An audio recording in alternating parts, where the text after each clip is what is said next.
Hello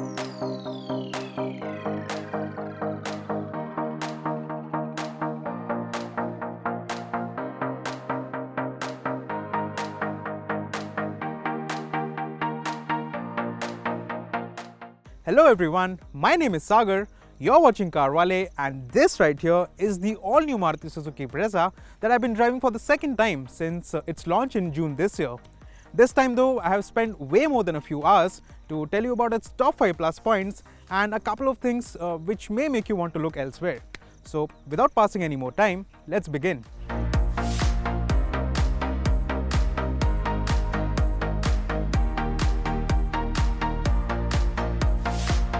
So every new car that Maruti has launched this year is high on features, be it the Baleno, the XL6 or this Brezza.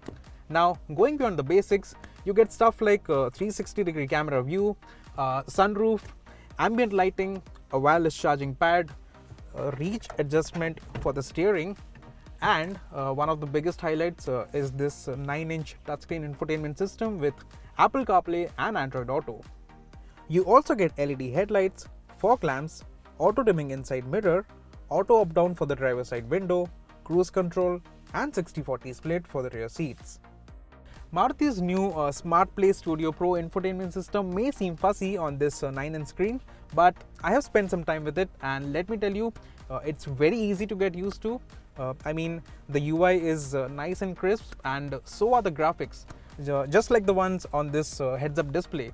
Now this is no ordinary HUD because besides speed, it throws you all sorts of information like what gear you are in, the tachometer, and even little things like climate control and time.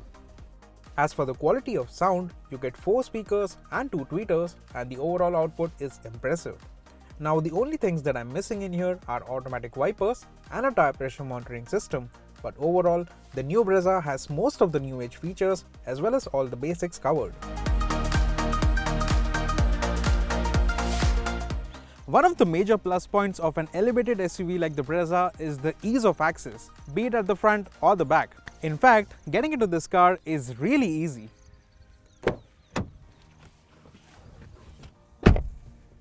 And once you're in here, you will find that there is plenty of usable space, be it knee room or headroom.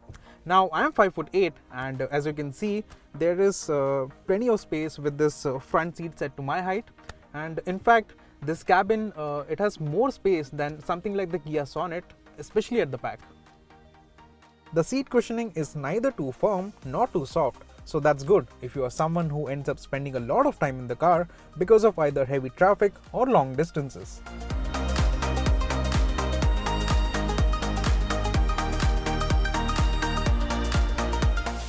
Convenient bits here at the back include this rear armrest with 2 cup holders, and I also have rear AC vents. The best part though is that you get both Type A and Type C USB ports, and let me tell you, this combination, it isn't very common at the moment.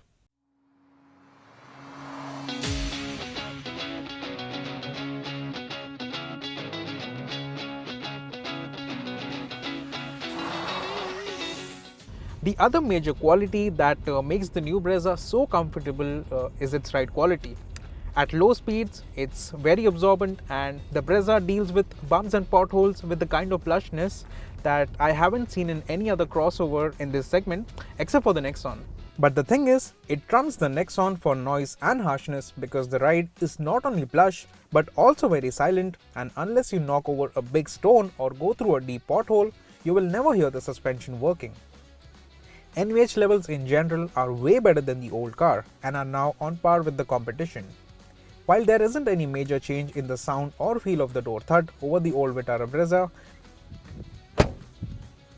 we noticed that Maruti has used a good amount of wheel well cladding at both ends to keep road noise in check, and it's certainly working.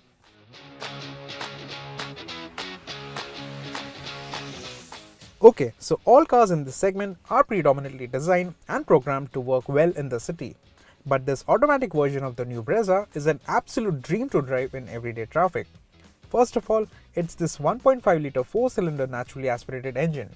It's extremely refined at idle and free revving for the most part. It's also very energetic in stop and go traffic. I mean, all you need to do is prod the throttle slightly and you will be up to speed.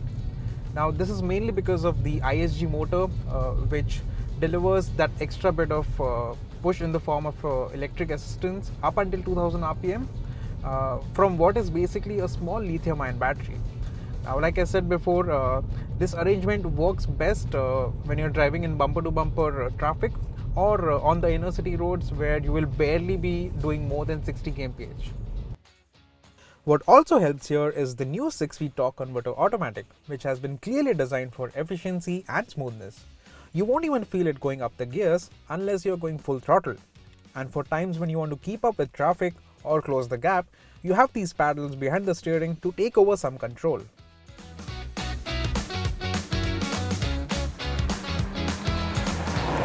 However, I must add that this gearbox, it's very eager to keep this car in the highest gear possible. I mean, when I'm in D and I manually downshift, it will automatically switch back to fully automatic mode, that is go back to drive, as soon as I let go of the throttle. Now this is of course part of the relaxed nature of this drivetrain, and that's something a lot of buyers would appreciate. Now the other thing that buyers would also appreciate is that this new Brezza is really easy to drive and look out of. Firstly, you get a good deal of adjustment for the seat and the steering column. I mean, the seat can be adjusted for height and you can move the steering for reach and get that perfect posture. The footwell is also generous, so you can move your left knee around, and in this automatic version, there is no clutch pedal obviously, though you do get a large dead pedal to rest your foot on. Secondly, the view out of the side glass and the rear window, it's not bad at all, so no complaints there. And if you still find it difficult to park this car or drive it in heavy traffic, then you can always resort to the 360-degree views that you get. Now this system, it actually throws out crisp and clear pictures, and it will be very useful if you're somebody who's new to driving.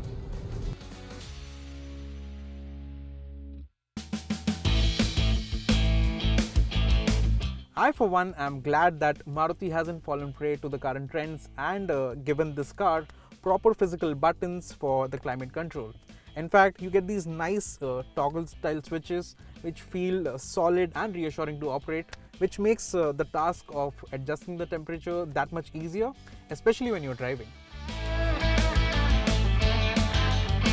In terms of practicality, all 4 doors can hold 1 liter bottles and a medium-sized first aid pouch. Between the front seats, you do get some open storage cubby and 2 cup holders which are of different sizes. Behind them, there's a small but deep storage box that can be covered with the armrest. Now, the glove box isn't the largest that you can get in this class, but it has cooling function and is also illuminated. The rear doors, they open wide, and as you can see, ingress is also wide enough, which means getting into this cabin is fairly easy and effortless. Let me show you. Now, like I mentioned, you get both Type A and Type C USB ports, besides this bag hook on the front driver's seat back, which can hold up to 4 kilos of weight.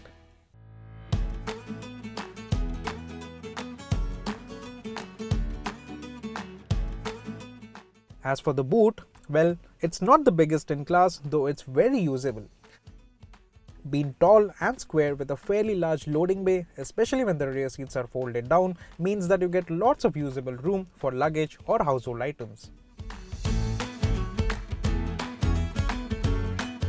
Maruti's unmatchable after-sales support is something that will also attract a good chunk of buyers towards the Brezza besides the car itself. The combination of sheer scale of dealer and service network and reasonably priced spares is perhaps one of the biggest draws of this car. Now, in terms of warranty, the standard warranty on the new Brezza is 2 years or 40,000 kilometers, although that can be extended up to 5 years or 1 lakh kilometers. Now, if you ask me, it will be a sensible decision to opt for the extended warranty just for greater peace of mind. When the Vitara Brezza was launched in 2016, it was powered by a diesel engine and a manual gearbox. There was no petrol option at the time. But as the years progressed and the BS6 era came into being, Maruti had to retire the long-running Fiat source diesel engine and replace it with a 1.5 litre petrol with mild hybrid tech. It's 2022 now and things haven't changed drastically. The new Brezza still continues to have the same, albeit heavily reworked version of the 1.5 litre naturally aspirated petrol engine in a world where you have diesel Venus, Nexons and Sonets. What's more, the Sonet, the Nexon and the XUV300 are also offered in diesel automatic versions, which means the Brezza with its petrol-only engine option is currently facing diverse competition. While the base variants of the new Brezza are fairly priced, this car's value proposition takes a serious hit as you move up the variant ladder, and especially for the automatic versions. Now, there is a very big reason for that, and it's the fact that Maruti sources this automatic gearbox, and naturally it's going to cost them more money. Secondly, the Brezza with its 1.5 litre engine doesn't qualify for excise duty benefits for cars under 4 meters in length, and that's something that's also reflected on the prices. For Rs 16.41 lakhs on road for the ZXi Plus version, the Brezza Automatic is more expensive than all its rivals. The automatic version of the Sonet, for instance, comes in at Rs 15.62 lakhs, whereas the Nexon Automatic is priced even lower at 14.96 lakhs. Now, just for context, you could get yourself diesel automatic versions of the Sonet at Rs 16.67 lakhs and the Nexon for slightly more at Rs 16.78 lakhs.